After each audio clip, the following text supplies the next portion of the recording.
Hi friends, मैं आकांक्षा शर्मा जी की with आकांक्षा में आपका स्वागत करती हूँ। बहुत ही शानदार वीडियो आपके लिए लेके आई हूँ। सुपर 500 प्रश्न लगातार सुपर फास्ट तरीके से करेंगे और इससे आपके बहुत सारे डाउट निपट जाएंगे और बहुत सारे जो क्वेश्चन है वो क्लियर होते जाएंगे। तो चलिए स्टार्ट करते हैं।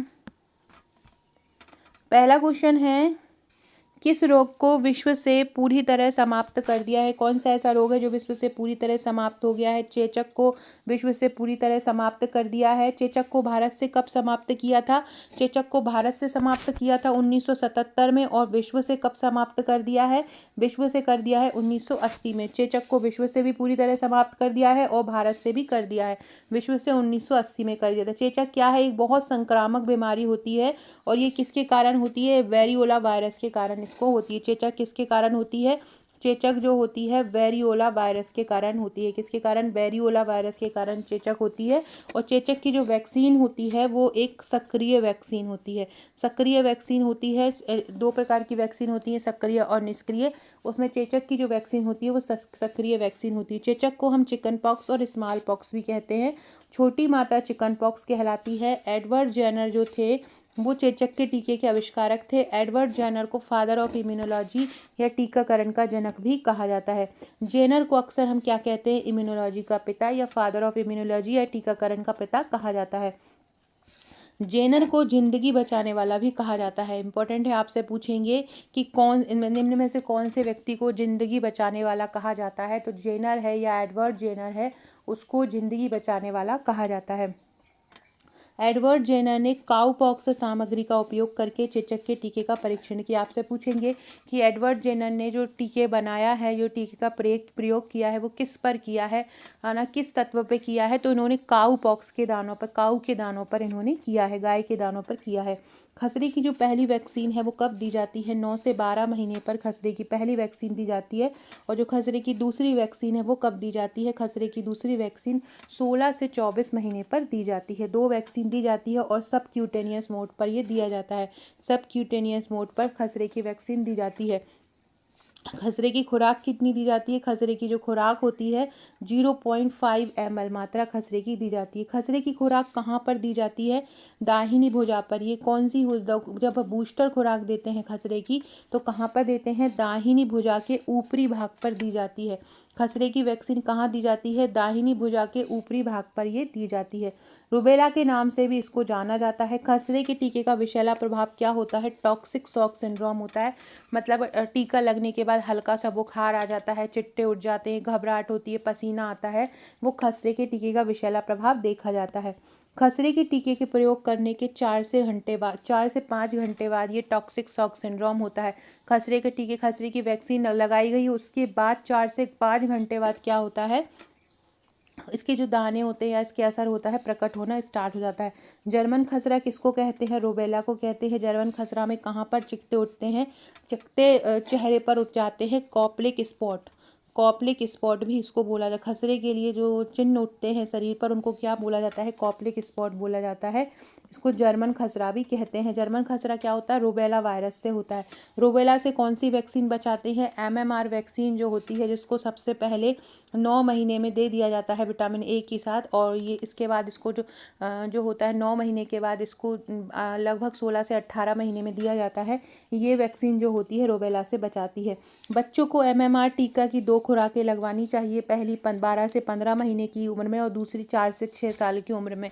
ये MMR की 2 खुराकें कौन कौन सी? 12 से 15 और दूसरी कब है? 4 से 6 साल है। MMR का फुल फॉर्म क्या होता है? मीजल्स, मम्स एंड रूबेला, ये MMR का फुल फॉर्म होता है। रूबेला सबसे खतरनाक किस अवस्था में होता है? गर्भावस्था में रूबेला सबसे ज़्यादा खतरनाक होता है। इसलिए गर्भवती महिला जब होती है तो उसकी सबसे पहले जांच इन्हीं की जाती है। रूबेला की ही गर्भवती महिला में सबसे पहले जांच की जाती है, कहीं उसको रूबेला तो नहीं है। कंठमाला का सबसे बड़ा लक्षण क्या होता है? कंठमाला में हमारे गले में एक यहाँ पर पैरोटिड ग्रंथि पाई जाती है। गले में पैरोटिड ग्रंथि पाई जाती है। इस पे क्या होता है? एक पैरामैक्सो वायरस होता है। एक पैरामेक्सोवायरस होता है वो इस ग्रंथि पर आक्रमण कर जाता है जिससे कि मम्स हो जाते हैं। वो जो ग्रंथि होती है ये सूज जाती है। ये पैरोटिड ग्रंथि के सूजन को पैरोटाइटिस भी बोलते हैं। पैरोटिड ग्रंथि की सूजन को क्या बोलते हैं? पैरोटाइटिस भी पैरोटिड ग्रंथि की सूजन को बोला जाता है। पैरोटिड ग्रंथि लार बनने के लिए जिम्मेदार होती है। बच्चों में पैरासाइटिस का आम कारण क्या है? बच्चों में पैरासाइटिस का आम का गलसुआ ही होता है। गलसुआ जो होता है किस वायरस के कारण होता है? गलसुआ जिसको हम मम्स बोलते हैं किस वायरस के कारण होता है? ये पैरामाइक्सो वायरस के कारण होता है। किसके कारण? पैरामाइक्सो वायरस के कारण होता है। डिप्थीरिया के लिए कौन सा टेस्ट किया जाता है? डिप्थीरिया रोग के लिए कौन सा टेस्ट किया जाता है? सिक टेस्ट डिप्थीरिया रोग के लिए किया जाता है। कौन सा सिक टेस्ट किया जाता है? इसमें परीक्षण लिया जाता है और सिक टेस्ट डिप्थीरिया के लिए किया जाता है। डिप्थीरिया किसके द्वारा होता है? कोरोनाबैक्टीरियम डिप्थीरी के कारण ये हो जाता है। कोरोनाबैक्टीरियम डिप्थीरी के कारण हो जाता है। इसके कारण है ना एक दूसर सी झिल्ली बन जाती है। एक इसको हम म्यूकस मेम्ब्रेन बोलते हैं जो गलेमर बन जाती है। अगला है टीबी की जांच के लिए कौन सा? जैसे कि डिप्थीरिया के लिए से एक परीक्षण करते हैं ऐसे ही टीबी की जांच के लिए मॉन्टेक्स परीक्षण करते हैं। टाइफाइड की जांच के लिए कौन सा टेस्ट करते हैं? टाइफाइड के लिए विडाल टेस्ट किया जाता है। मलेरिया की जांच के लिए कौन सा करते हैं? आरडीटी जिसको हम रैपिड डायग्नोस्टिक टेस्ट बोलते हैं वो मलेरिया की जाँच के लिए किया जाता है।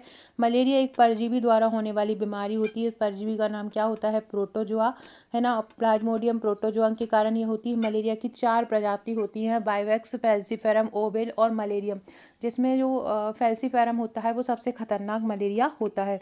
दृष्टि तीक्ष्णता को मापने के लिए किसका प्रयोग किया जाता है? दृष्टि तीक्ष्णता को मापने के लिए स्नेलन चार्ट का उपयोग किया जाता है। किसका? स्नेलन चार्ट का उपयोग किया जाता है। डिप्थीरिया कोरोनाबैक्टीरियम डिप्थीरी जीवाणु के कारण होता है। गले के किस क्षेत्र को प्रभावित करता है? ये श्लेष्मल झिल्ली को प्रभावित करता है। किसको प्रभावित करता है? ये श्लेष्मल झिल्ली को ये प्रभावित करता है। किसको? श्लेष्मल झिल्ली को प्रभावित करता है। अगला है डिप्थीरिया रोग में और क्या होता है? पीली सी धूसर एक झिल्ली पड़ जाती जो मनुष्य की जो गले की ये जो ग्रंथि रहती है स्वर तंत्र होता है, यहाँ पर क्या होता है जब जैसे ही कोरोनाबैक्टीरियम डिप्थीरिया का बैक्टीरिया यहाँ पर आक्रमण करता है तो यहाँ जो गले की जो त्वचा होती है वो क्या होती है? मृत हो जाती है। अब जब मृत हो गई त्वचा तो बहुत ज़्यादा मोटी हो जाती है। अब मोटी हो गई तो मतलब एक मृत त्वचा हो गई। मृत त्वचा हो जाती है तो वो एकदम मोटी सी परत वाइट से कलर की हो जाती है। तो इस प्रकार से उसको इस पर ये टॉन्सिल के ऊपर ये दिखाई देती है।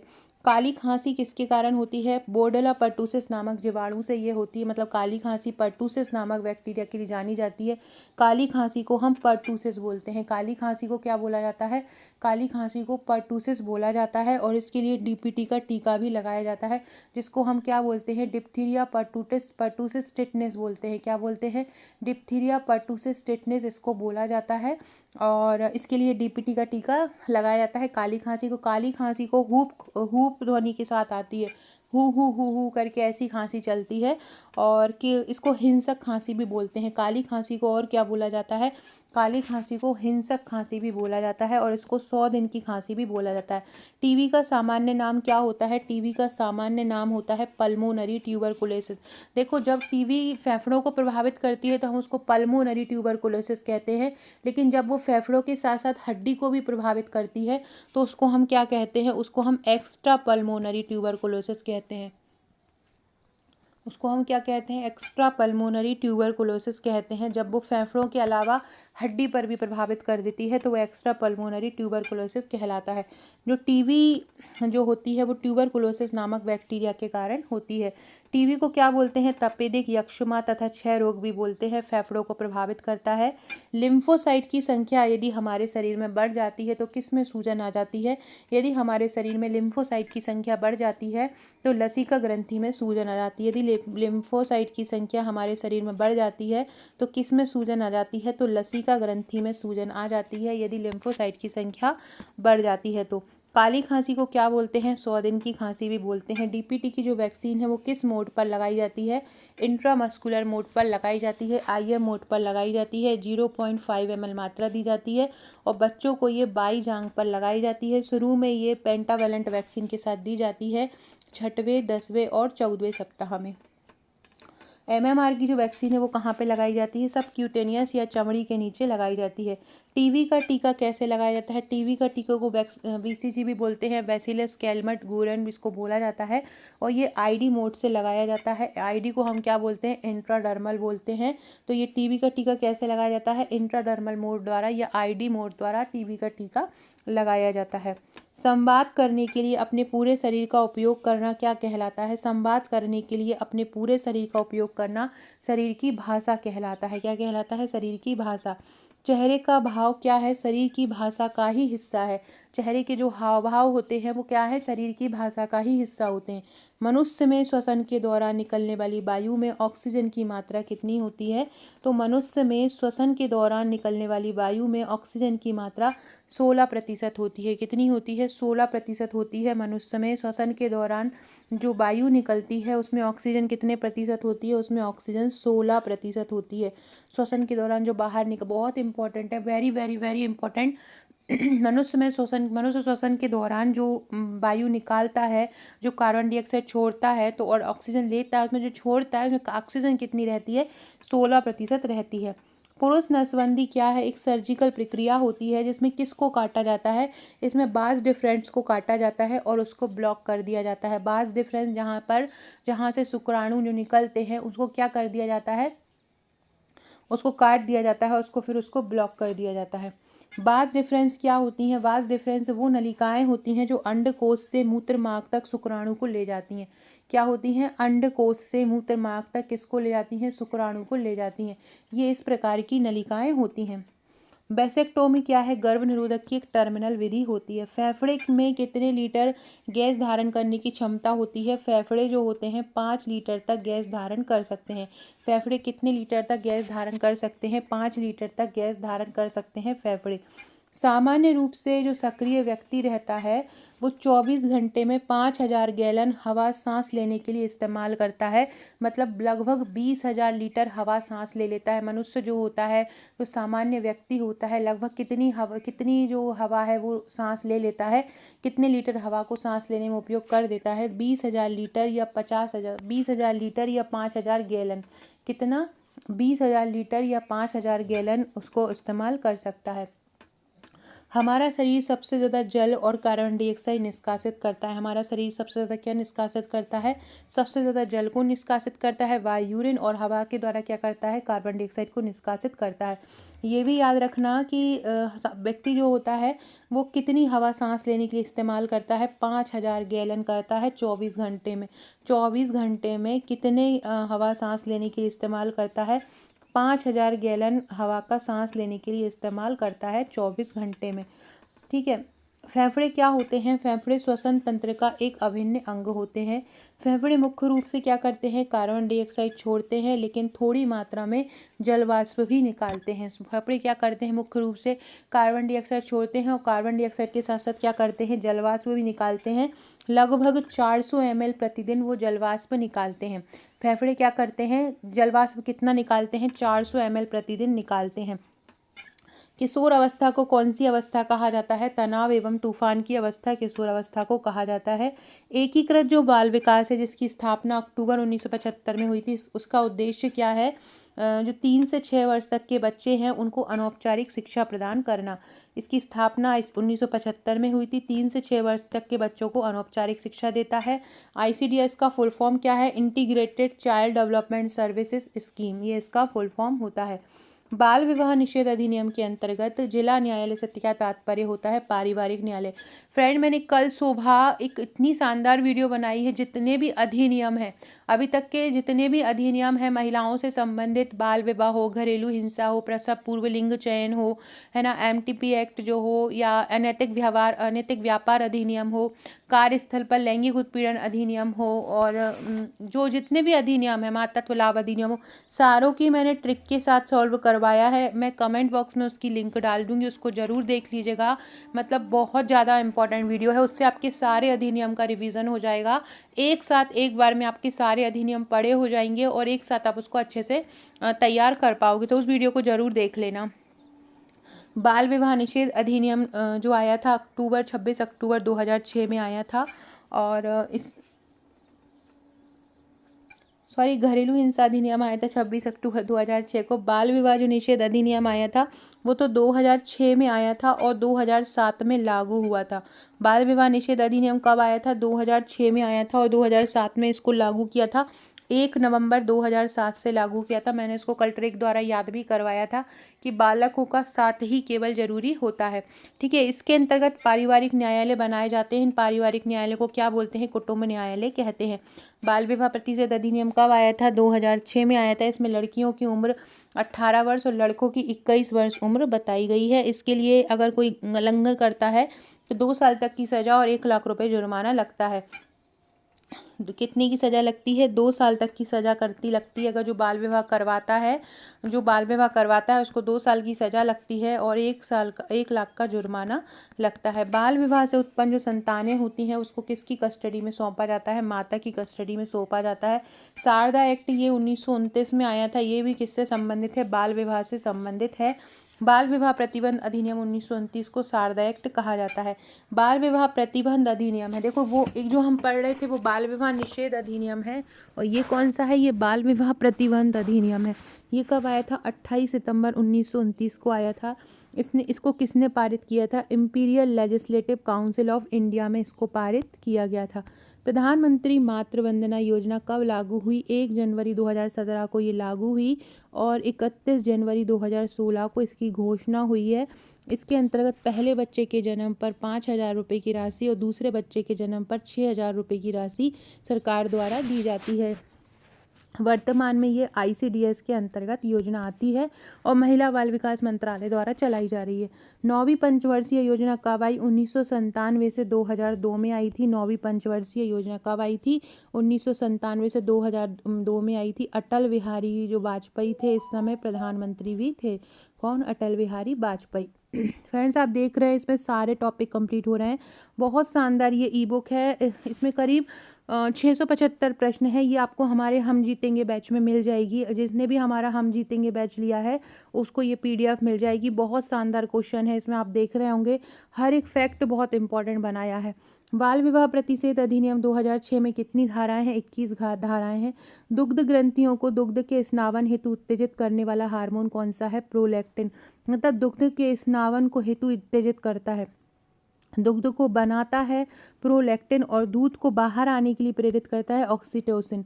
आंगनवाड़ी केंद्रों को किस मंत्रालय द्वारा चलाया जाता है? महिला बाल विकास मंत्रालय द्वारा। आंगनवाड़ी में 6 महीने से 6 वर्ष तक के बच्चों को प्रोटीन की अनुशंसित मात्रा 12 से 15 ग्राम है और कैलोरी की मात्रा कितनी है? 500 कैलोरी। 500 कैलोरी दी जाती है और प्रोटीन कितना दिया जाता है? 12 से 15 ग्राम। लेकिन अगर गंभीर स्थिति है, गंभीर कुपोषित है बच्चा, तो उसको 800 किलो कैलोरी दी जाएगी और लगभग 20 ग्राम प्रोटीन दिया जाएगा। किशोरी बालिका है तो उसको 600 किलो कैलोरी दी जाएगी। सक्षम आंगनवाड़ी जो योजना है उसको क्या बोलते हैं? ई आंगनवाड़ी भी बोलते हैं। सक्षम आंगनवाड़ी को क्या बोलते हैं? ई आंगनवाड़ी बोलते हैं। स्त्री की योनि में कौन सा जीवाणु रहता है? डोडरलीन वैसिली जीवाणु रहता है। कौन सा जीवाणु रहता है? डोडरलीन वैसिली जीवाणु स्त्री की योनि में रहता है। भारत सरकार द्वारा स्कूल स्वास्थ्य कमेटी की स्थापना कब की गई थी? भारत सरकार द्वारा स्कूल स्वास्थ्य कमेटी की स्थापना 1960 में की गई थी। भारत सरकार द्वारा स्कूल स्वास्थ्य कमेटी की स्थापना कब की गई थी? 1960 में भारत सरकार द्वारा स्कूल स्वास्थ्य कमेटी की स्थापना की गई थी, याद रखना। सिफिलिस क्या है? सिफिलिस एक यौन संचारित रोग होता है जो ट्रेपोनोमा पैलिडम के कारण होता है। किसके कारण होता है? ट्रेपोनोमा पैलिडम के कारण ये होता है। भारत में सामुदायिक विकास कार्यक्रम कब आरंभ हुआ था? 2 अक्टूबर 1952 को सामुदायिक विकास कार्यक्रम आरंभ हुआ था। जन्म से 28 दिन के अंदर होने वाली शिशु मृत्यु की संख्या क्या कहलाती है? नवजात मृत्यु दर कहलाती है, जो जन्म के 28 दिनों के अंतर्गत होती है। भारत में शिशु मृत्यु दर कितनी है? भारत में शिशु मृत्यु दर 28 है। भारत में कितनी है? 28 शिशु मृत्यु दर है। मध्य प्रदेश में कितनी है? मध्य प्रदेश में 43 है। शिशु मृत्यु दर कितनी है? 43। देश में सर्वाधिक शिशु मृत्यु दर कहाँ पर है? सबसे ज़्यादा शिशु मृत्यु दर हमारे मध्य प्रदेश में है। गोवी जो है वो किसकी रणनीति है? यूनिसेफ, जिसकी स्थापना दिसंबर 1946 में हुई थी। तो ये यूनिसेफ की ही रणनीति है। गोवी का मतलब होता है ग्रोथ मॉनिटरिंग, मतलब बच्चे की ग्रोथ पर ध्यान रखना। जी से हो जाएगा ग्रोथ। ओ से याद रखना है कि उसका ओरल रिहाइड्रेशन, उसकी ओरल स्वच्छता कैसी, उस पर ध्यान रखना। बी से याद रखना ब्रेस्ट फीडिंग। फिर ना आई से याद रखना इम्यूनाइजेशन, तो ये सारी चीज़ें इसके अंदर शामिल होती है। Growth monitoring, oral rehydration, best feeding, immunization, female education, family spacing, food, ये स्कोबी का फुल फॉर्म होता है। ये रणनीति क्या करती है, माता और बच्चे के स्वास्थ्य को बढ़ावा देती है। माता और बच्चे के स्वास्थ्य को गोबी रणनीति बढ़ावा देती है। कॉपर टी जो महिलाओं के गर्भावस्था को रोकने के लिए लगाया जाता है, ये जो कॉपर टी का सबसे बड़ा दुष्प्रभाव क्या होता है, इससे बहुत ज़्यादा ब्लड सीक्रेशन होता है। कॉपर टी का दुष्प्रभाव क्या होता है, इससे ब्लड सीक्रेशन होने लगता है, ये इसका सबसे बड़ा दुष्प्रभाव होता है। Copper intra uterine contraceptive device को हम क्या बोलते हैं, कॉपर टी बोलते हैं। ये एक टी की शेप में एक प्लास्टिक का डिवाइस होता है, जिसे डॉक्टर गर्भाशय के अंदर फिट कर देते हैं। इससे प्रेगनेंसी रुक जाती है और महिला को गर्भधारण नहीं होता है। जब आप गर्भवती होना चाहती हैं तो कॉपर टी को निकाल सकते हैं। कॉपर टी जो है धारा 380A के तहत, कॉपर टी 380A के द्वारा कितने वर्ष तक गर्भ निरोधक प्रभावी रहता है, तो कॉपर टी 380A जो दवाई है उसके द्वारा गर्भ निरोधक जो होता है 10 वर्ष तक प्रभावी रहता है। बहुत इंपॉर्टेंट है, मतलब कॉपर टी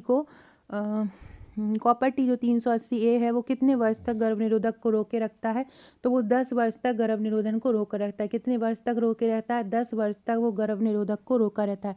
अगला है बायोटिन को क्या बोलते हैं, बायोटिन को विटामिन B7 और विटामिन H भी बोला जाता है। इसकी प्रतिदिन 55 माइक्रोग्राम आवश्यकता होती है। व्यक्ति को इसका कितना मात्रा लेना चाहिए, 55 माइक्रोग्राम लेना चाहिए। इसको एंजाइम R भी बोलते हैं। इसके अलावा विटामिन B2 को विटामिन G बोलते हैं। जैसे कि B7 को विटामिन H बोलते हैं, ऐसे ही B2 को G भी बोलते हैं। मानव की कोशिकाएं कौन से विटामिन का संश्लेषण नहीं करती हैं, B7 का मानव की कोशिकाएं संश्लेषण नहीं करती हैं। सुक्रोज कैसी शर्करा होती है, देखो सुक्रोज जो शर्करा होती है वो अनअपचयी शर्करा होती है। कैसी होती है सुक्रोज जो शर्करा होती है, वो अनअपचयी शर्करा सुक्रोज होती है। अनअपचयी शर्करा वो होती है जिन्हें अन्य यौगिकों की सहायता से हम कमजोर नहीं कर सकते हैं। ठीक है, एक ऐसी शर्करा जिसे तोड़ नहीं सकते हैं, तो जो सुक्रोज होती है वो अनअपचयी शर्करा होती है। माल्टोज और लैक्टोज क्या होती हैं, ये अपचयी शर्करा है, मतलब इसको तोड़ सकते हैं लेकिन सुक्रोज को तोड़ नहीं सकते, इसलिए वो अनअपचयी शर्करा होती हैं। ग्लूकोज, फ्रक्टोज और गैलेक्टोज ये क्या होती हैं, एकल शर्करा होती हैं, या इनको हम क्या बोलते हैं, या इनको हम मोनोसेकेराइड भी बोलते हैं, या क्या बोला जाता है, मोनोसेकेराइड बोला जाता है। ग्लूकोज का सरल सूत्र क्या होता है, C6H12O6 ग्लूकोज का सरल सूत्र होता है। सामान्य प्रसव को क्या बोलते हैं, यूटोसिया बोलते हैं सामान्य प्रसव को। असामान्य प्रसव को क्या बोलते हैं, डिस्टोसिया होते हैं। जब बच्चे का सिर पहले आता है, क्राउनिंग होने लगती है, मतलब जब सिर बाहर आने लगता है तो बच्चे की डिलीवरी बहुत आसानी से हो जाती है, सिर को बाहर निकाल दिया जाता है। लेकिन जब ये सिर पहले बाहर नहीं आता है तो वो प्रसव क्या कह पैर वगैरह बाहर आने लगते हैं, उल्टा हो जाता है बच्चा, तो वो असामान्य प्रसव होता है, उसको क्या बोलते हैं, डिस्टोसिया उसको बोला जाता है। पेट के निचले हिस्से को क्या बोला जाता है, पेट के जो निचला हिस्सा होता है इसको पेड़ू या पेल्विस बोला जाता है। ये पेट के जो नीचे का हिस्सा रहता है वो क्या कहलाता है, पेड़ू या पेल्विस कहलाता है। इसमें पेट के निचले हिस्से की आंतें, मूत्राशय और अंडाशय शामिल होते हैं। इसमें क्या क्या शामिल होता है, एक तो आंतें होती हैं, दूसरा मूत्राशय होता है और तीसरा अंडाशय इसमें शामिल होते हैं। टोकोलिटिक्स क्या होता है, टोकोलिटिक्स ऐसी दवाइयाँ होती हैं जिनका उपयोग गर्भावस्था के दौरान किया जाता है। और गर्भावस्था के दौरान क्यों किया जाता है इसका उपयोग, तो गर्भावस्था के दौरान महिला के गर्भाशय को संकुचन करने के लिए इसका उपयोग किया जाता है। किस लिए किया जाता है, टोकोलिटिक्स का उपयोग गर्भावस्था के दौरान किया जाता है और महिला के गर्भाशय के संकुचन को धीमा करने या रोकने के लिए किया जाता है। मतलब गर्भाशय बहुत ज़्यादा फैल रहा हो तो बच्चा पहले ना आ जाए, उसको रोकने के लिए इस टोकोलिटिक्स दवाई का उपयोग करते हैं। इन्हें आमतौर पर समय से पहले प्रसव पीड़ा से गुजर रही महिलाओं को 1-2 दिन तक प्रसव में देरी करने के लिए टोकोलिटिक, मतलब प्रसव में देरी करने के लिए कौन सी दवाई दी जाती है, टोकोलिटिक्स दवाई दी जाती हैं। प्रसव में देरी के लिए कौन सी दवाई दी जाती हैं, टोकोलिटिक्स दवाइयाँ दी जाती हैं। दर्दनाक मासिक धर्म के लिए चिकित्सा शब्द क्या होता है, अगर मासिक धर्म बहुत ज़्यादा दर्दनाक हो रहा है तो उसके लिए चिकित्सीय शब्द का उपयोग किया जाता है, डिस्मेनोरिया। किसका उपयोग करते हैं, डिस्मेनोरिया का उपयोग करते हैं। मासिक धर्म की अनुपस्थिति को क्या बोला जाता है, मासिक धर्म की अनुपस्थिति को एमेनोरिया बोलते हैं। मासिक धर्म इसमें नहीं होता है। प्री एक्लैम्सिया क्या होता है, एक ऐसी स्थिति होती है जो गर्भावस्था के दौरान रक्तचाप में अचानक वृद्धि का कारण बनती है। प्री एक्लैम्सिया में क्या हो जाता है, एकदम रक्तचाप बहुत जल्दी बढ़ जाता है और इसके अलावा बीपी बहुत ज़्यादा बढ़ जाता है और उसके अलावा क्या होता है मतलब प्रोटीन एरिया हो जाता है, मूत्र से प्रोटीन बाहर आने लगता है। तो ये दोनों स्थितियाँ इसमें बन जाती हैं। प्री एक्लेम्सिया को पहले टॉक्सीमिया भी कहा जाता था। क्या कहते थे? टॉक्सीमिया कहते थे। प्री एक्लेम्सिया को क्या कहा जाता था? टॉक्सीमिया कहा जाता है। इंपॉर्टेंट है, पूछ सकते हैं टॉक्सीमिया किस स्थिति में होता है, तो भी आपको याद रखना है कि प्री एक्लेम्सिया को ही बोलते हैं। और एक्लेम्सिया की जो पहले की स्थिति होती है वो प्री एक्लेम्सिया कहलाती है। एक्लेम्सिया की पहले की स्थिति प्री एक्लेम्सिया कहलाती है। बात करते हैं आईयूजीआर। आईयूजीआर क्या होता है? इंट्रा यूटेराइन जो प्रतिबंध बोलते हैं, रेस्ट्रिक्शन इसको बोलते हैं, growth restriction, intra uterine growth restriction इसको बोला जाता है। इसमें भ्रूण विकास प्रतिबंध भी बोलते हैं, मतलब जो भ्रूण का जो अंदर माँ के पेट में विकास होना चाहिए अगर वो किसी कारण से नहीं होता है तो उसको हम आईयूजीआर बोलते हैं। आईयूजीआर प्री एक्लेम्सिया होने पर हो सकता है। अगर महिला को प्री एक्लेम्सिया हो गया तो उसका जो बच्चा होता है, जो उसकी ग्रोथ होनी चाहिए, गर्भावस्था में जो उसकी ग्रोथ होनी चाहिए वो ग्रोथ उसमें नहीं होती है, मतलब वो ग्रोथ नहीं होती है। ठीक है, ये आपको याद रखना है। भ्रूण वृद्धि प्रतिबंध, भ्रूण वृद्धि प्रतिबंध को हम बोलते हैं फीटल ग्रोथ रेस्ट्रिक्शन। मतलब एक ऐसी स्थिति होती है जिसमें अजन्मा बच्चा जो होता है वो गर्भावस्था के हफ्तों की अपेक्षा छोटा होता है। इसे अक्सर 10% से कम अनुमानित वजन के रूप में वर्णित किया जाता है। गर्भावस्था में योनि के म्यूकोसा का नीला रंग होना। गर्भावस्था में जो योनि होती है वो एकदम से नीले रंग की हो जाती है। उसका नीले रंग का कारण क्या होता है? चैडविक चिन्ह होता है। योनि के नीले रंग का कारण क्या होता है? योनि के नीले रंग के कारण को हम चैडविक चिन्ह बोलते हैं। चैडविक लक्षण क्या होता है? योनि, गर्भाशय, ग्रीवा और लेविया का नीला पड़ना। जो लेविया, महिला की योनि पर जो नीचे ये दो कान जैसी जो रचनाएं पाई जाती हैं उसको लेविया मेजोरा और लेविया माइनोरा बोलते हैं। और इसका कारण यही होता है चैडविक लक्षण का, ये जो नीले पड़ जाते हैं उसको ही हम चैडविक लक्षण बोलते हैं। PROM को फुल फॉर्म क्या होता है? Pre mature rupture of membranes. मतलब जो मेम्ब्रेन्स होती हैं वो प्री मैच्योर हो जाती हैं, इसको हम प्रोम बोलते हैं। कंप्यूटर में भी होता है प्रोम, है ना, लेकिन ये गर्भवती वाला प्रोम है। तो क्या बोलेंगे? Pre mature rupture of membranes इसको बोलते हैं, pre mature rupture of membrane. समय से पहले झिल्ली का टूटना प्रोम होता है। जब प्रसव शुरू होने से पहले ही एमनियोटिक द्रव लीक हो जाता है तो इसे आमतौर पर पानी का टूटना कहते हैं। यदि वह गर्भावस्था के 37 सप्ताह के बाद होता है, यदि वो कब होता है? गर्भावस्था के 37 सप्ताह के बाद होता है तो आपका प्रदाता आपके बच्चे को जन्म दे देता है। झिल्ली का समय से पहले टूटना एक बेकार स्थिति होती है। 37 सप्ताह बाद प्रसव शुरू होने से पहले अगर ये हो जाता है तो मतलब इसका मतलब होता है एमनियोटिक जो झिल्ली होती है, जो बच्चे को चारों तरफ से घेरा रहता है एक पानी का, वो फट जाता है। राष्ट्रीय दृष्टिहीनता का नियंत्रण कार्यक्रम कब हुआ? 1976 में आरंभ हुआ था। इसका लक्ष्य है 0.3% तक दृष्टिहीन वाले लोगों को लाना। राष्ट्रीय क्षय रोग नियंत्रण कार्यक्रम कब हुआ? 1962 में आरंभ हुआ और 1992 में इसका उन्मूलन आरंभ हुआ। राष्ट्रीय मलेरिया नियंत्रण कार्यक्रम कब आरंभ हुआ? 1953 में हुआ और 1958 में इसका उन्मूलन कार्यक्रम आया। राष्ट्रीय फाइलेरिया नियंत्रण कार्यक्रम कब आया? राष्ट्रीय फाइलेरिया नियंत्रण कार्यक्रम 1955 में आया। फाइलेरिया नियंत्रण कार्यक्रम कब आया? 1955 में आया। कुष्ठ रोग नियंत्रण कार्यक्रम कब आया? कुष्ठ रोग नियंत्रण कार्यक्रम 1955 में आया और 1982-83 में इसके उन्मूलन का कार्यक्रम आया, है ना। नियंत्रण कार्यक्रम कब आया? 1955 में आया। राष्ट्रीय पोलियो उन्मूलन कार्यक्रम कब आया? 1955 में आया। किशोर स्वास्थ्य कार्यक्रम कब आया था? किशोर स्वास्थ्य कार्यक्रम 2014 में आया। आयुष्मान भारत कार्यक्रम कब आया? 2018 में आया। एक संतुलित आहार में प्रतिदिन दूध या दही की मात्रा कितनी आवश्यक है? 300 ml प्रतिदिन मात्रा इसकी आवश्यक होती है।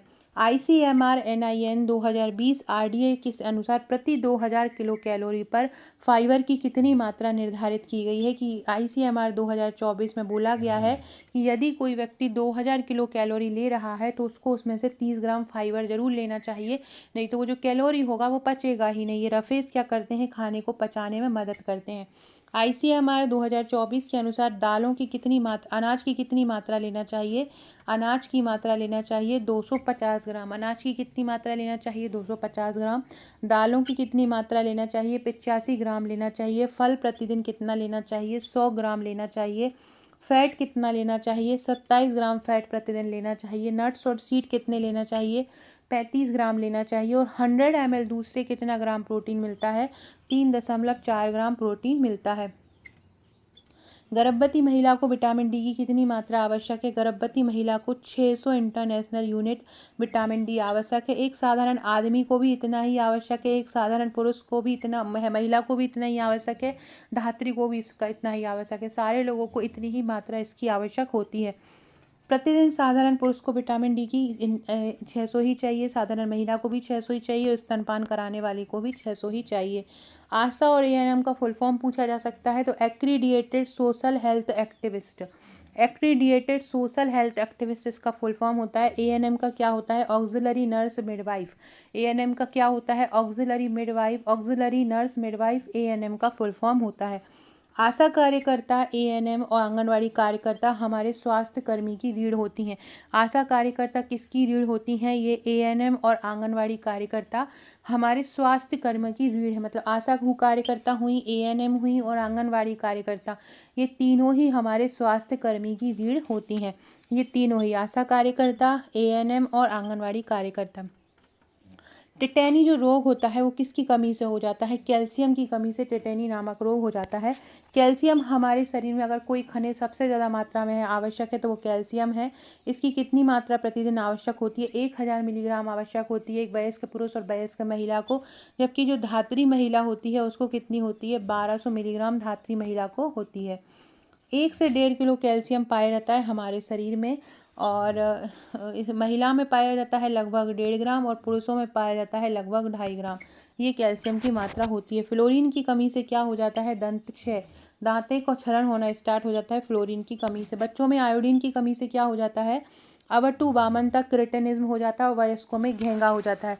प्रतिदिन आयोडीन की कितनी मात्रा आवश्यक है? 150 mg प्रतिदिन आयोडीन की मात्रा आवश्यक है एक सामान्य पुरुष में और सामान्य महिला में। जबकि गर्भवती महिला को 250 mg चाहिए है और जो धात्री महिला है उसको 280 माइक्रोग्राम आयोडीन चाहिए है। एडिसन रोग जिसको हम एडेनोकॉर्टिकल बोलते हैं, ये सोडियम के अल्प स्तर से हो जाता है। एडिसन रोग कैसे हो जाता है? एडिसन रोग किसकी कमी से हो जाता है? सोडियम की कमी से हो जाता है। एडिसन रोग में किसकी कमी हो जाती है? सोडियम धातु की कमी हो जाती है। प्रसव के बाद प्लेसेंटा को किस बैग में त्याग देना चाहिए? पीले कलर के बैग में त्याग देना चाहिए। प्लेसेंटा जो है दूसरे चरण में आता है और उसको पीले कलर के बैग में त्याग देना चाहिए। फ्रेंड, ये मेरा नंबर है, व्हाट्सअप नंबर है। अगर आप मेरा ये इस तरह सा पैकेज लेना चाहते हैं, ये वन लाइनर है, करीब आपको 675 वन लाइनर ये मिलेंगे और 200 करीब आपको कल परसों में मिल जाएंगे। ये पूरी ई बुक, साथ में हर टॉपिक की अगर आपको थ्योरी, एमसीक्यू, ट्रिक वीडियो, ये सारे ही आपको लेना है। साथ में अगर आपकी तैयारी पूरी हो गई और आप चाहते हैं कि, क्योंकि अब जो आप लोगों का रोल नंबर है, जो आप पेपर होंगे करीब आपके 10 के बाद ही होंगे, जहाँ तक है 14 के बाद ही होंगे एग्ज़ाम। तो उतने दिनों के लिए अगर आप चाहते हैं कि आपको इन दिनों ऐसे टॉपिक मिल जाए जहां आपको टॉपिक वाइज हर टॉपिक के एमसीक्यू मिल जाए, साथ में आपको प्रैक्टिस करने के लिए डेली क्वेश्चन मिले, जहां आपको पता लगे कि आपकी कितना क्वेश्चन सही कर पा रहे हैं या नहीं, तो अगर आप हमारी टेस्ट सीरीज़ ज्वाइन करना चाहते हैं या आप हमारा बैच लेना चाहते हैं, हमारा एमसीक्यू बैच लेना चाहते हैं, हमारा थ्योरी बैच लेना चाहते हैं, तो आप मुझे इस नंबर पर व्हाट्सअप कर सकते हैं 6260190944। हमारा जो हम जीतेंगे बैच है उसका चार्ज 499 रुपये है। इसमें आपको थ्योरी भी मिलेगी, इसमें आपको वीडियो भी मिलेगा, इसमें वीडियो के साथ आपको ट्रिक भी मिलेगी, सारे टॉपिक की आपको एमसीक्यू भी मिलेंगे और टेस्ट भी मिलेगा बहुत इजी लैंग्वेज में। ये वन लाइनर की बुक ये भी आपको मिलेगी। इसके साथ में अगर आप हमारा एमसीक्यू बैच लेते हैं 399 वाला, तो उसमें आपको सारे टॉपिक वाइज आपको हर टॉपिक के, जैसे कि नर जनन तंत्र, मादा जनन तंत्र, ग्रंथि और हार्मोन, विभागीय योजनाएं, अधिनियम, पोषण, आईसीएमआर, कुपोषण, टीकाकरण, कंप्यूटर, जो प्रबंधन के सारे ही टॉपिक, संप्रेषण हुआ, सामुदायिक संगठन हुआ, पंचवर्षीय योजना हुआ, विकास हुआ, विशेष आवश्यकता वाले बच्चे हुए, बाल विकास हुए, सारे टॉपिक की ई बुक मिलेंगे और साथ में टेस्ट भी मिलेगा। केवल टेस्ट ग्रुप ज्वाइन करना चाहते हैं तो 199 रुपये में आप हमारा केवल टेस्ट ग्रुप भी ज्वाइन कर सकते हैं। जो भी लेना चाहता है इस प्रकार से इंपॉर्टेंट रिवीजन करना चाहता है इंपॉर्टेंट क्वेश्चन के, तो मुझे इस नंबर पर व्हाट्सअप कर सकता है। प्लेसेंटा को किस बैग में त्यागना चाहिए? पीले बैग में। विटामिन सी क्या है, एक एंटीऑक्सीडेंट होता है और इसकी आवश्यकता एक महिला को 65 मिलीग्राम होती है और एक पुरुष को 85 मिलीग्राम होती है। गर्भवती 80 मिलीग्राम होती है और गर्भवती महिला को भी 80 मिलीग्राम होती है। सफ़ेद रंग के बॉक्स में सुइयाँ, सिरिंज और कांच की वस्तुओं को डाला जाता है। जैसे कि बच्चा हो गया, बच्चा होने के बाद जो पीले कलर का बैग होगा, अलग अलग कलर के बैग होते हैं, उसमें जो पीले कलर का बैग होता है उसमें प्लेसेंटा को डाला जाता है और सफ़ेद कलर का जो बैग होता है उसमें जो कांच की सुइयाँ वगैरह होती हैं उनको डाला जाता है।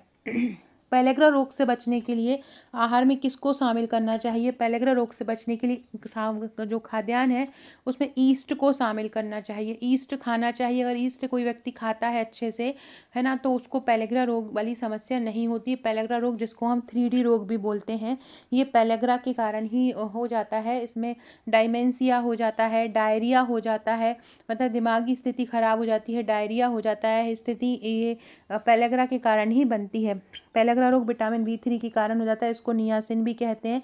इससे क्या होता है, डर्मेटाइटिस मतलब त्वचा रोग। मैंने बताया था अभी 3 रोग होते हैं, एक तो डर्मेटाइटिस होता है, एक डायमेंशिया होता है, डायमेंशिया मतलब होता है मानसिक बीमारी, और एक डायरिया, 3D रोग इससे हो जाते हैं। निषेचित अंडाणु का जो अंतरालीय आरोपण होता है वो कितने दिनों में पूरा होता है? देखो ये दोनों ही फैक्ट इंपॉर्टेंट है। अंतरालीय आरोपण पूरा होता है तो कि देखो प्रत्यारोपण जो होता है वो 6 से 7 दिन में हो जाता है, लेकिन जो अंतरालीय आरोपण होता है वो कितने दिन में पूरा होता है? वो 11 दिन में होता है। अंतरोपण 6 से 7 दिन में हो जाता है और अंतरालीय जो आरोपण होता है वो 11 दिन में होता है। दोनों आपको याद रखना है। अंडाणु का प्रत्यारोपण 6 से 7 दिन में और अंतरालीय आरोपण जो होता है वो 11 दिन में होता है। क्या होता है अंतरोपण? जब अंडाणु निषेचित हो जाता है तो ये मोरुला के निर्माण के लिए एक डिंबवाही नलिका में चला जाता है। अंडाणु निषेचित हो गया, अंडाणु जो हो गया निषेचित हो गया, उससे शुक्राणु मिल गया है। अब वो मोरुला का निर्माण करने के लिए कहाँ चला जाता है? फैलोपियन नलिका में चला जाता है और गर्भाशय तक पहुँचने पर ये क्या बन जाता है? ब्लास्टोसिस्ट बन जाता है और ब्लास्टोसिस्ट जो होता है वो गर्भाशय में समा जाता है। जब ब्लास्टोसिस्ट गर्भाशय में चला जाता है उसको हम बोलते हैं अंतःरोपण। अंतःरोपण की जो प्रक्रिया होती है वो आमतौर पर 6 से 7 दिन होती है और जो पूरा होता है, जो अंतरालीय आरोपण पूरा कितने दिन में होता है? 11 दिन में होता है। गर्भावस्था में 2 प्रकार के हार्मोन बनते हैं, एक HCG और HPL। दोनों ही कहाँ से निकलते हैं? प्लेसेंटा से निकलते हैं। HCG को हम क्या बोलते हैं? ह्यूमन कोरियोनिक गोनाडोट्रोपिक हार्मोन, और HPL को बोलते हैं human placenta hormone, placental lactogen hormone, है ना। जो HCG होता है इसी की जांच करके, ये जो HCG होता है ह्यूमन कोरियोनिक गोनाडोट्रोपिन, इसी की जांच करके पता लगाते हैं कि कोई भी महिला गर्भवती है या नहीं है। इसका ही स्तर पता करके यदि 5 ml से इसकी मात्रा औरत के शरीर में ज़्यादा होती है तो इसका मतलब जो औरत है वो गर्भवती है, और इसकी मात्रा अगर 5 ml से कम होती है तो इसका मतलब औरत जो है गर्भवती नहीं है। गर्भावस्था के दौरान ही महिलाओं में HCl, HPL और रिलैक्सिन का उत्पादन होता है। HCG, HPL और किसका उत्पादन होता है? रिलैक्सिन का उत्पादन होता है। कब होता है? गर्भावस्था में होता है। आंगनबाड़ी केंद्र खोलने के लिए ग्रामीण और शहर की आबादी कितने से कितने के बीच होना चाहिए? 400 से 800 के बीच होना चाहिए। आदिवासी क्षेत्र में खुलने के लिए आंगनबाड़ी केंद्र कितनी आबादी होना चाहिए? 300 से 800 होना चाहिए। ग्रामीण और शहरी क्षेत्र में मिनी आंगनबाड़ी केंद्र खोलने के लिए जनसंख्या कितनी होना चाहिए? 150 से 400। आदिवासी क्षेत्रों में कितनी होना चाहिए? 150 से 300। नेज जिसको हम इंट्राजिंक कारक भी बोलते हैं, इसकी कारक की आवश्यकता किस विटामिन के अपशोषण के लिए होती है? नेज इंट्राजिंक कारक की आवश्यकता विटामिन B12 के अपशोषण के कारण होती है। विटामिन B12 के अपशोषण के लिए होती है नेट इंट्राजिंक कारक की आवश्यकता। धनिया की पत्ती में कौन सा विटामिन पाया जाता है? एक तो विटामिन C पाया जाता है और एक विटामिन A पाया जाता है। C और विटामिन A धनिया की पत्ती में पाया जाता है। कौन कौन से पाए जाते हैं? धनिया की पत्ती में विटामिन A और विटामिन C पाया जाता है। चने की दाल में कौन सा विटामिन पाया जाता है? चने की दाल में विटामिन D पाया जाता है। अनाज की भूसी में कौन सा विटामिन पाया जाता है? अनाज की भूसी में विटामिन B7। मैंने एक बहुत शानदार विटामिन का वीडियो बनाया है, इसमें मैंने विटामिन D के प्रकार, विटामिन K के प्रकार, कौन सा विटामिन आंत में अवशोषित होता है, कौन सा विटामिन D का कौन सा प्रकार सूरज से प्राप्त होता है, ये सारे का मैंने बहुत अच्छा वीडियो बनाया है। विटामिन का नहीं देखा हो देख लेना, उसकी लिंक भी मैं कमेंट बॉक्स में पिन कर दूंगी, तो वो भी देख लेना, बहुत इंपॉर्टेंट रहेगा। उसके बाद आपको विटामिन से कोई भी क्वेश्चन बाहर नहीं जाएगा। एनोरेक्सिया नर्वोसा क्या होता है? खाने से संबंधित विकार होता है, जिसमें व्यक्ति क्या होता है, डाइटिंग करने लगता है, उसे खाने से परहेज हो जाता है, उसे लगता है मैं खाऊंगा तो मैं मोटा हो जाऊंगा। बुलिमिया नर्वोसा, एनोरेक्सिया नर्वोसा, ये दोनों खाने से संबंधित विकार होते हैं। जो आशा कार्यकर्ता होती हैं वो कितनी जनसंख्या पर चुनी जाती हैं? आशा कार्यकर्ता प्रति 1000 की जनसंख्या पर चुनी जाती हैं। 1991 के जब आर्थिक सुधार हुए थे तो कौन किसके कारण हुए थे? तो पीवी नरसिम्हा राव और मनमोहन सिंह के कारण हुए थे। मनरेगा योजना के तहत आवेदक को उसके घर से कितने दूरी पर रोजगार दिया जाता है? 5 किलोमीटर की दूरी पर दिया जाता है। मनरेगा योजना जो है वो लागू कब हुई थी? 2 फरवरी 2006 से लागू हुई थी। मनरेगा अधिनियम कब आया था? सितंबर 2005 में अधिनियम आया था। इसमें 100 दिन का रोजगार की बात की जाती है। मनरेगा के ऊपर एक करीब 200 प्लस प्रश्न का मैंने एमसीक्यू बनाया है, केवल मनरेगा पर ही, क्योंकि मनरेगा से तो 2-3 क्वेश्चन आना ही आना है। अगर नहीं देखा है मनरेगा आकांक्षा करके डाल देना यूट्यूब पर, मेरा आ जाएगा वो वाला वीडियो, तो आप उसको देख लेना। महात्मा गांधी रोजगार गारंटी अधिनियम कब आया? सितंबर 2006 में आया। लागू कब हुआ? 2 फरवरी 2006 को 200 जिलों में लागू किया था। इसमें 100 दिन का रोजगार दिया जाता है। वर्तमान के बजट में इसमें बढ़ाकर 150 दिन की बात कही गई है। मनरेगा के तहत सामाजिक लेखा समिति का चयन कौन करता है? ग्राम सभा करती है। मनरेगा योजना के तहत एक कार्ड बनाया जाता है। ये कार्ड कब तक वैध रहता है? 5 साल तक मनरेगा का कार्ड वैध रहता है। मनरेगा अधिनियम कब आया? 7 सितंबर 2005 को मनरेगा अधिनियम आया था। सर्व शिक्षा अभियान कब आया? सर्व शिक्षा जो अभियान है वो 2001 में आया। सर्व शिक्षा अभियान के तहत कितने वर्ष तक के बच्चों को मुफ्त और अनिवार्य शिक्षा दी जाती है? 6 से 14 साल तक के बच्चों को मुफ्त और अनिवार्य शिक्षा दी जाती है सर्व शिक्षा अभियान में। सर्व शिक्षा अभियान का उद्देश्य क्या है? प्राथमिक शिक्षा का सार्वभौमिकरण करना, प्राथमिक शिक्षा सारी जगह पर पहुंचे, ये इसका उद्देश्य था। अंत्योदय अन्न योजना कब आई? 25 दिसंबर 2000 को आई। ये इसका उद्देश्य था जो गरीबों में भी गरीब है उस तक बिल्कुल अनाज को पहुंचाना इसका उद्देश्य था। गेहूं इसमें 2 रुपये प्रति किलो, चावल 3 रुपये प्रति किलो दिए जाते हैं और कुल निश्चित मूल्य पर प्रति माह 35 किलो अनाज इसमें दिया जाता है। कितना? 35 किलो। अंत्योदय अन्न योजना सबसे पहले किस जिले में आई थी? राजस्थान में आई थी। किस योजना में आई थी? 9वीं पंचवर्षीय योजना में अंत्योदय अन्न योजना आई थी। कब आई थी? 9वीं पंचवर्षीय योजना में आई थी। प्रधानमंत्री ग्राम सड़क योजना कब आई? 2000 में आई थी प्रधानमंत्री ग्राम सड़क योजना। और मध्य प्रदेश में मुख्यमंत्री ग्राम सड़क योजना 2010 में आई थी। ये जो प्रधानमंत्री ग्राम सड़क योजना है ये किसके द्वारा स्पॉन्सर्ड है? तो केंद्र सरकार द्वारा ये आई है। प्रधानमंत्री ग्राम सड़क योजना किस मंत्रालय के अंतर्गत आती है? ग्रामीण विकास मंत्रालय के अंतर्गत आती है। स्वर्ण जयंती ग्राम रोजगार योजना कब आरंभ हुई? 1999 में। और स्वर्ण जयंती शहरी रोजगार योजना 1997 में आरंभ हुई थी। इसे किसके द्वारा लाया गया? ग्रामीण विकास मंत्रालय द्वारा लाया गया। भारत सरकार की जो संपदा योजना है वो किससे संबंधित है? खाद्य प्रसंस्करण से संबंधित है। स्वर्ण जयंती शहरी रोजगार योजना कब आई? 1997 में आई। ये ग्रामीण और शहरी दोनों क्षेत्रों के लोगों को रोजगार उपलब्ध कराती है। जो मिड डे मील योजना है उसका नया नाम क्या है? मिड डे मील योजना को पीएम पोषण योजना भी कहते हैं। 2021 में इसका नाम बदला। पहले ये मध्याह्न भोजन के नाम से 15 अगस्त 1995 में आई थी। सितंबर 2021 में इसका नाम पीएम पोषण योजना कर दिया। ये अब प्राथमिक और माध्यमिक दोनों स्तर पर लागू है। इसमें जो प्राथमिक स्तर के बच्चे हैं उसको 450 किलो कैलोरी और जो माध्यमिक स्तर के बच्चे हैं उनको लगभग 700 किलो कैलोरी दी जाती है। ठीक है, ये आपको ध्यान में रखना है। इसके अलावा ये जो मध्याह्न भोजन योजना से पहले कच्चा खाना दिया जाता था जब ये आई थी। 2001 से यहाँ पे पका हुआ दिया जाने लगा, उसमें खिचड़ी दलिया दिए जाने लगे। लेकिन मेनू वाला खाना, पूरा मेनू का रुचि के अनुसार जो खाना है वो 2003-04 से दिया जाने लगा। राष्ट्रीय महिला कोष कब आया? राष्ट्रीय महिला कोष 1993 में आया था। इस समय 8वीं योजना चल रही थी।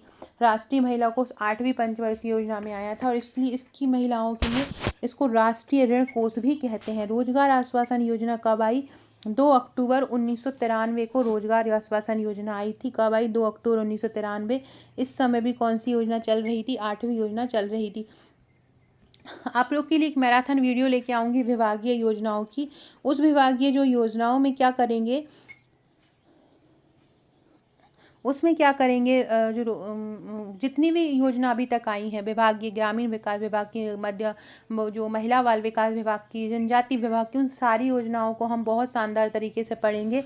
एक मैराथन वीडियो उसका लेके आऊँगी। बाकी जिन लोगों को भी इनके योजनाओं के MCQ नहीं मिले हैं, हमारा MCQ बैच लेकर उसमें सारे MCQ एक बार रट डालो, पूरे MCQ, एक भी क्वेश्चन बाहर नहीं जाएगा। हमने मैक्सिमम जितने MCQ होते हैं सारे ही उसमें कवर किए हैं। अगला है कृषि उत्पादन में कमी के मौसम में ग्रामीण गरीबों को उपलब्ध कराने कौन सी योजना आई है? ट्राइसेम योजना आई है। ट्राइसेम का अर्थ क्या होता है? स्वरोजगार के लिए ग्रामीण युवाओं का प्रशिक्षण। 1979 में ये आई थी और उसका उद्देश्य था 18 से 35 वर्ष के बेरोजगार ग्रामीण युवाओं को स्वरोजगार के लिए कौशल हासिल करने में मदद करना। SC ST युवाओं महिलाओं को इसमें प्राथमिकता दी जाती है।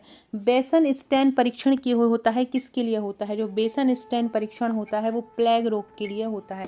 किसके लिए होता है? प्लेग रोग के लिए होता है। ये प्लेग रोग जो होता है पेस्टिस नामक बैक्टीरिया के कारण हो जाता है। किसके कारण आ जाता है? पेस्टिस नामक बैक्टीरिया के कारण प्लेग रोग हो जाता है। पेस्टिस नामक बैक्टीरिया के कारण होता है।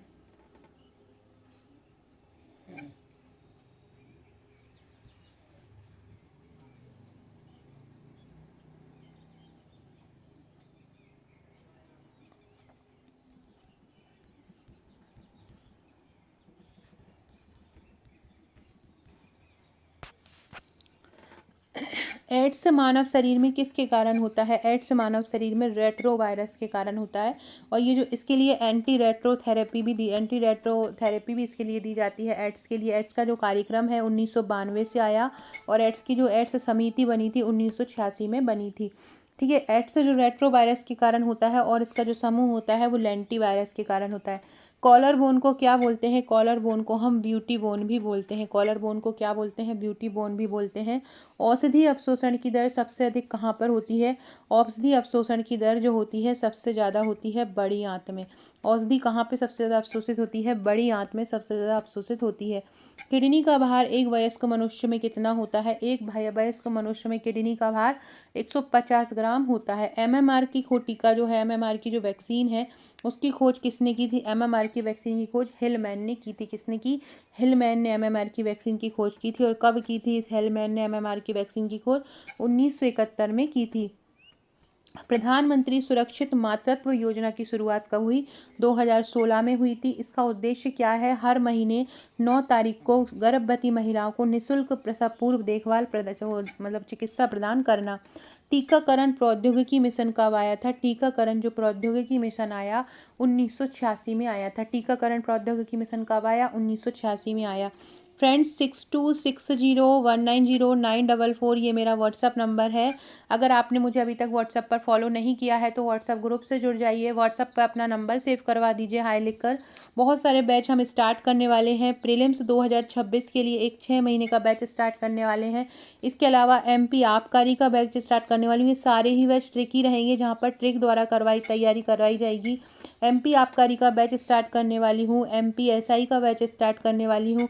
इसके अलावा FSO का बैच स्टार्ट करने वाली हूँ। ये सारे बैच स्टार्ट करने वाली हूँ। तो सारे लोग मेरा ये व्हाट्सअप नंबर दिया हुआ है, इस पर अपना नंबर सेव करवा दीजिए। अगर आपका एग्ज़ाम लेट होता है या जो लेट होता है 15 को है, 14 को है या 14 के बाद है जिनका भी, तो अभी भी आपके पास समय है। आप इस तरह के प्रश्नों की बार बार प्रैक्टिस करना चाहते हैं तो हमारे जो टेलीग्राम चैनल है, ये सारे जो नोट्स हमारे दिए जाएंगे PDF MCQ थ्योरी, ये सब टेलीग्राम पर ही दिए जाते हैं। एक टेलीग्राम ग्रुप से आप जोड़ लेते हैं, वहीं पर ही आपको सारी PDF, सारे MCQ, सारे वीडियोज़ मिल जाते हैं। तो अगर आप ये सारी चीज़ वहाँ पे ज्वाइन करना चाहते हैं, सारी चीज़ें लेना चाहते हैं, तो आपको मुझे इस नंबर पर व्हाट्सअप करना है और बताना है कि आपको कौन सा बैच लेना है। पर्टुसिस के टीके की खोज किसने की थी? केंड्रिक और ग्रेस एल्डरिंग ने की थी। केंड्रिक और ग्रेस एल्डरिंग ने पर्टुसिस के टीके की खोज की थी। 1946 में इन्फ्लुएंजा वैक्सीन को सैनिक उपयोग के अलावा नागरिक उपयोग के लिए भी मंजूरी दे दी गई थी। मतलब इन्फ्लुएंजा वैक्सीन को सबसे पहले कहाँ पे ले आए थे? इन्फ्लुएंजा वैक्सीन जो है उसको सबसे पहले 1946 में ले आए थे। 1985 के पहले सार्वभौमिक टीकाकरण कार्यक्रम को एक्सपेंडेड प्रोग्राम ऑफ इम्यूनाइजेशन कहा जाता था। 1985 के पहले सार्वभौमिक टीकाकरण कार्यक्रम को क्या बोला जाता था? एक्सपेंडेड प्रोग्राम ऑफ इम्यूनाइजेशन कहा जाता था। मतलब इसको हम EPI बोलते थे।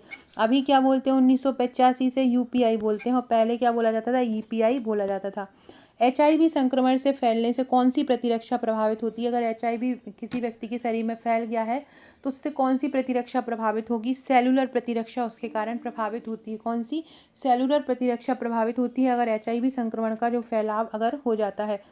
जो कोलेस्ट्रॉल होता है वो कोलेस्ट्रॉल किस प्रकार का लिपिड होता है? कोलेस्ट्रॉल जो होता है वो व्युत्पन्न लिपिड होता है या डेरिवेटिव लिपिड उसको बोलते हैं। कोलेस्ट्रॉल को व्युत्पन्न लिपिड या डेरिवेटिव लिपिड बोलते हैं। विस्तारित टीकाकरण कार्यक्रम अभी मैंने बताया था EPI कब आया? 1978 में आया। 0 से 6 महीने के बच्चे के लिए प्रोटीन की मात्रा प्रति किलो कितनी होती है? 2.5 ग्राम होती है। नवजात के मानसिक स्वास्थ्य को जांचने के लिए प्रयोग में एक स्केल का उपयोग किया जाता है, उस स्केल का नाम क्या है? WISC स्केल होता है। क्या फुल फॉर्म होता है इसका? WISC। WISC का मतलब WISC क्या होता है और इसका फुल फॉर्म क्या होता है जिसका उपयोग बच्चों के लिए किया जाता है? तो इसको हम बोलते हैं bachelor intelligence scale for children. Bachelor ने इसका खोज की थी, इसका इसलिए इस नाम बैचलर के नाम से जाना जाता है। Bachelor intelligence scale for children इसको बोला जाता है और WISC स्केल हम इसको बोलते हैं। गर्भवती महिला को प्रतिदिन विटामिन B1 की मात्रा कितनी चाहिए?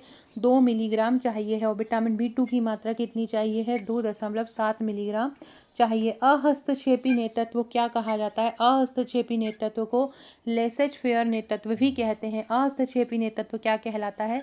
लेसेज फेयर नेतृत्व कहलाता है। अहस्तक्षेपी नेतृत्व में क्या होता है? नेता जब भी संभव होते हैं अपने निर्णय को स्थगित कर देते हैं। अहस्तक्षेपी निर्णय में बिल्कुल हस्तक्षेप ही नहीं लेता है नेता, जो जिसको अनुयायियों को करना है वो कर सकता है। नेतृत्व के किस प्रकार के समूह में संरचना का आकार जाल की तरह होता है? तो प्रजातंत्रात्मक नेता होता है। उसमें क्या होता है? नेता जो होता है वो लोगों से परामर्श भी लेता है, प्रजा की सुनता है, प्रजा की राय से ही काम करता है, तो इसलिए हम उसको प्रजातंत्रात्मक नेता कहते हैं। सामाजिक समूह कार्य में सामुदायिक संगठन का प्राथमिक लक्ष्य है सामाजिक मुद्दों के समाधान के लिए सामुदायिक संगठन जो लोग होते हैं उनको संगठित करना और गतिशील बनाना। फॉलेट ने नेतृत्व के कितने प्रकार बताए हैं? फॉलेट ने नेतृत्व के 3 प्रकार बताए हैं। एक तो बताया है क्या? व्यक्ति जनित, दूसरा बताया है पद जनित और तीसरा बताया है कार्य जनित। इस प्रकार से 3 उन्होंने प्रकार बताए हैं, व्यक्ति जनित, पद जनित और कार्य जनित। संप्रेषण प्रक्रिया में सांकेतिक शब्दों में परिवर्तित करने को क्या बोलते हैं? संप्रेषण की जो प्रक्रिया होती है उसमें सांकेतिक शब्दों में को परिवर्तित करना है तो उसको क्या बोलेंगे? विचारों को कूट में बदलना। क्या बोलेंगे? विचारों को कूट में बदलना बोलेंगे। योजना बनाने में स्मार्ट होने का क्या अर्थ होता है? स्मार्ट का अर्थ होता है आपकी योजना विशिष्ट, मापन योग्य हो मतलब मेजरिंग हो, प्राप्य हो मतलब एक्सेसिबल हो, प्रासंगिक मतलब रेलिवेंट हो और समयबद्ध हो। तो स्मार्ट का फुल फॉर्म क्या हो जाएगा? स्पेशल मतलब विशिष्ट हो, मेजर मतलब मापने योग्य हो, एक्सेस मतलब पहुंचने वाली हो, रेलिवेंट मतलब प्रशासनिक हो और प्रासंगिक हो, टाइम बाउंड मतलब समय से बंधी हुई हो, समय पे होने वाली हो। जब आप उच्च प्रशिक्षित, प्रेरित और भरोसेमंद व्यक्तियों का नेतृत्व कर रहे होते हैं तो आप किस शैली का प्रयोग करेंगे? लेसेज फेयर, क्योंकि हमें पता है कि हमारे अनुयायी अपने आप ही अच्छा कर लेंगे, हम क्यों उसमें बीच में दखलंदाजी करें।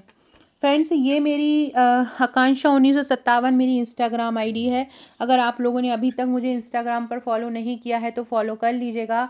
बहुत ही शानदार तरीके से आप इसको यहाँ पर भी आपको बहुत सारे क्वेश्चन मिल जाएंगे। इसके अलावा डिस्क्रिप्शन बॉक्स से हमारे सारे टेलीग्राम ग्रुप, व्हाट्सएप ग्रुप की लिंक मिल जाएगी, उसको भी ज्वाइन कर लीजिएगा। आपके लिए आज का क्वेश्चन दे रही हूँ, उस क्वेश्चन का आंसर भी बताइएगा। क्वेश्चन है,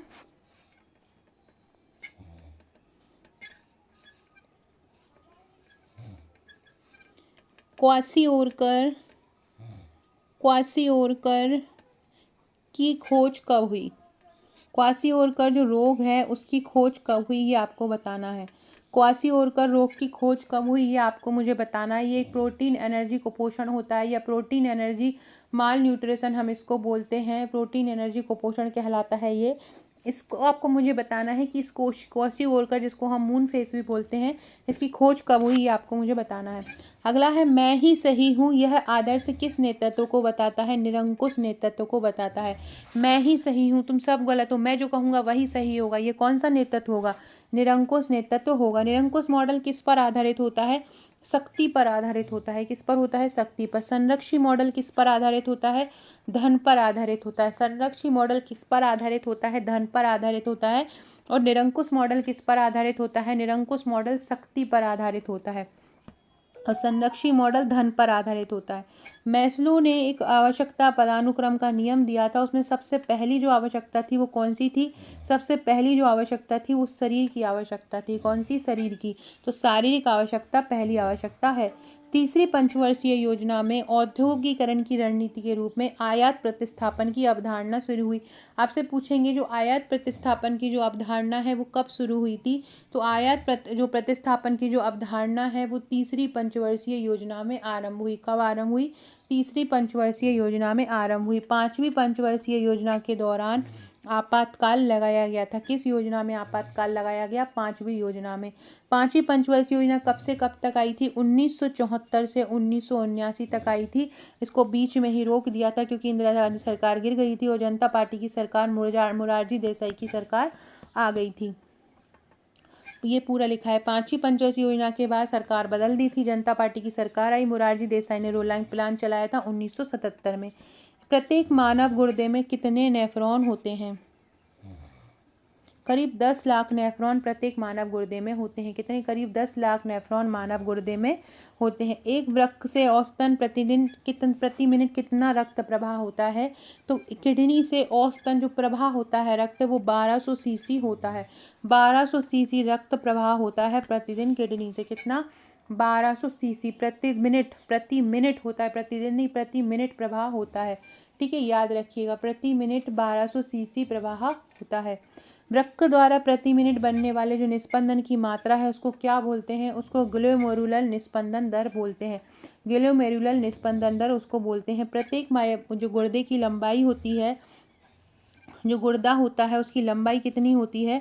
उसकी जो गुर्दे की लंबाई होती है वो 10 से 12 सेंटीमीटर होती है। गुर्दे की लंबाई कितनी होती है? 10 से 12 सेंटीमीटर गुर्दे की लंबाई होती है। मानव गुर्दे की चौड़ाई कितनी होती है? 5 से 7 सेंटीमीटर चौड़ाई होती है। मानव गुर्दे का वजन कितना होता है? 120 से 170 ग्राम मानव गुर्दे का वजन होता है। एक स्वस्थ व्यक्ति में GFR जो होती है, जिसको हम ग्लोमेरुलर फिल्ट्रेशन रेट बोलते हैं, ग्लोमेरुलर निस्पंदन दर बोलते हैं, 125 मिलीलीटर प्रति मिनट होती है, जो प्रतिदिन 180 लीटर बनता है। एक वयस्क मनुष्य में GFR कितना होता है? 125 मिलीलीटर प्रति मिनट होता है। Glomerular filtration rate GFR kidney सही तरीके से काम कर रही है नहीं, इसका उपयोग किया जाता है। एक वयस्क व्यक्ति औसतन कितना मूत्र प्रतिदिन उत्सर्जित करता है? तो 1 से 1.5 लीटर मूत्र प्रतिदिन उत्सर्जित करता है। कितना? 1 से 1.5 लीटर। फ्रेंड देखिए, ये हमारा पूरा महिला सुपरवाइज़र का बैच है। इसमें आपको ये प्रैक्टिस सेट भी मिलेंगे, थ्योरी भी मिलेगा, MCQ भी मिलेगा, वीडियो लेक्चर टिक के साथ मिलेगा, रोज़ टेस्ट, रोज़ टेलीग्राम पर टेस्ट होते हैं, प्रैक्टिस होती है, टॉपिक वाइज MCQ की ई-बुक मिलेगी, हर टॉपिक के हज़ारों प्रैक्टिस प्रश्न मिलेंगे, 100% सिलेक्शन स्ट्रेटेजी। इसी प्रकार ये MPSI का बैच स्टार्ट होने वाला है। ये अधिनियम की ई-बुक मिलेगी। इसी जैसे ही आपको अधिनियम के 2000 प्रश्नों की ई-बुक मिलेगी, इसमें 2000 प्लस MCQ हैं। जैसे आपको अधिनियम की मिलेगी वैसे ही आपको योजना की मिलेगी। जैसे आपको अधिनियम की मिलेगी वैसे ही आपको योजना की मिलेगी। वैसे ही आपको विशेष आवश्यकता वाले बच्चे, वैसे ही आपको बाल विकास की मिलेगी, बाल श्रम नीति, बाल श्रम कानून की मिलेगी, बाल जो संस्थान है उसकी मिलेगी, इसके अलावा कुपोषण की मिलेगी, टीकाकरण की मिलेगी, ICMR की मिलेगी। ऐसी ही ई-बुक आपको सारे सब्जेक्ट की दी जाएगी, जहां आप उन टॉपिक को तैयार करके आपका हर एक टॉपिक कम्प्लीटली तैयार हो जाएगा। उस टॉपिक से कोई भी क्वेश्चन आएंगे और आप पूरा कर पाएंगे। एक कंप्लीट टॉपिक आपका इसके द्वारा जो है पूरा हो जाएगा। तो अगर आप ये लेना चाहते हैं हमारे बैच, या तो आप हमारा हम जीतेंगे बैच या हमारा ट्रिकी बैच ले सकते हैं। बात करते हैं अगला क्वेश्चन की। संचार का जो विचार सृजन घटक है उसको क्या बोलते हैं? संचार का जो विचार सृजन घटक होता है उसको स्रोत बोलते हैं, क्योंकि स्रोत से ही तो विचार आते हैं। अगर स्रोत होगा तो ही विचार आएगा। तो संचार के सृजन घटक को क्या बोलते हैं? स्रोत बोलते हैं। आकस्मिकता मॉडल का सोपान किसने दिया था? आकस्मिकता मॉडल दिया था फिडलर ने। किसने दिया था? फिडलर ने दिया था। परिवर्तनकारी नेतृत्व का 4I सिद्धांत था, वो किसने दिया था? तो परिवर्तनकारी नेतृत्व का 4I सिद्धांत है। सबसे पहले ये ध्यान रखो कि ये 4I सिद्धांत कौन सा है, तो परिवर्तनकारी नेतृत्व का है। ये किसने दिया है? बर्नार्ड ए बॉस ने दिया है। किसने दिया है? बर्नार्ड ए बॉस ने इसको दिया है। इसका चारों का फुल फॉर्म क्या है? चारों I का। पहली I का है इंटेलेक्चुअल स्टिमुलेशन, दूसरे का है इंडिविजुअल कंसिडरेशन, तीसरे का है इंस्पिरेशनल मोटिवेशन और चौथे का है आइडियलाइज इन्फ्लुएंस। ये 4 आई का जो सिद्धांत है, एक इंटेलेक्चुअल होना चाहिए, मतलब बुद्धि वाला होना चाहिए, इंडिविजुअल कंसिडरेशन, हर एक व्यक्ति से उसका कंसिडरेशन अच्छा होना चाहिए, एक दूसरे से बात करने का अच्छा मोटिवेशन होना चाहिए, इंस्पिरेशनल होना चाहिए, आइडियलाइज में एक आदर्श प्रभाव उसका होना चाहिए। बोगार्ड्स ने अप्रत्यक्ष नेता के कितने सिद्धांत दिए थे? बोगार्ड ने अप्रत्यक्ष नेता के 5 सिद्धांत बोगार्ड ने दिए थे। बोगार्ड ने कितने दिए थे? 5 सिद्धांत दिए थे। इसमें बताया गया था कि यह परोक्ष रूप से समूह पर अपने प्रभाव का उपयोग करता है। प्रबंधकीय ग्रिड जो मॉडल है उसको क्या बोला जाता है? प्रबंधकीय ग्रिड मॉडल को आर ब्लैक और जे मॉर्टन द्वारा विकसित किया गया। प्रबंधकीय ग्रिड मॉडल को किसने दिया गया? माउटन और ब्लैक ने प्रदर्शित किया गया। पूछते हैं ग्रिड मॉडल किसने दिया है? तो माउटन ने ग्रिड मॉडल को दिया है, याद रखिएगा। फ्रेंड्स, वीडियो अच्छा लगे तो सारे लोग कमेंट जरूर कीजिएगा। ये मैं 1 घंटे का वीडियो बना रही हूँ, इसके जो आगे के क्वेश्चन रहेंगे वो नेक्स्ट वीडियो में लेके आऊँगी। सारे लोग वीडियो को लाइक ज़रूर कीजिएगा, शेयर कीजिएगा। जो लोग बैच से जुड़े हैं वहाँ पर ये मैं 675 समथिंग क्वेश्चन है वहाँ पे पहुँचा दूँगी, उनको एक बारी पढ़ लेना, बहुत फटाफट पढ़ने में आ जाएंगे। इसका आगे का पार्ट मैं कल या शाम को लेके आऊँगी, एक साथ मैं नहीं बना सकती 2 घंटे का वीडियो, है ना। कल मैंने बनाया हुआ था अधिनियम का वीडियो, आप लोग वहाँ पे देख लीजिएगा, करीब 2-2.5 घंटे का वो वीडियो था। इसका अगला पार्ट लेकिन मैं अगले वीडियो में लेके आऊँगी। टीड ने नेतृत्व की विशेषता तंत्रिका और शारीरिक क्षमता के माध्यम से बताइए। टीड ने नेतृत्व की विशेषता कैसे बताइए? तंत्रिका और शारीरिक क्षमता के माध्यम से बताइए। ठीक है, अब ये 255 वाले क्वेश्चन से जो आरंभ हो गया हमारे 255 क्वेश्चन से, फिर ये देखो ये बहुत सारे क्वेश्चन है, करीब 675 समथिंग क्वेश्चन है ये देखिए आप, ये पूरे बहुत शानदार क्वेश्चन है। ये बहुत मतलब हर क्वेश्चन बहुत ज़्यादा ही इम्पोर्टेंट है, और मतलब बहुत ज़्यादा इम्पोर्टेंट है, तो ये सारा मैं करवाऊँगी अब नेक्स्ट वीडियो में। वीडियो अच्छा लगे तो लाइक शेयर सब्सक्राइब जरूर कीजिएगा। Okay friends, thank you.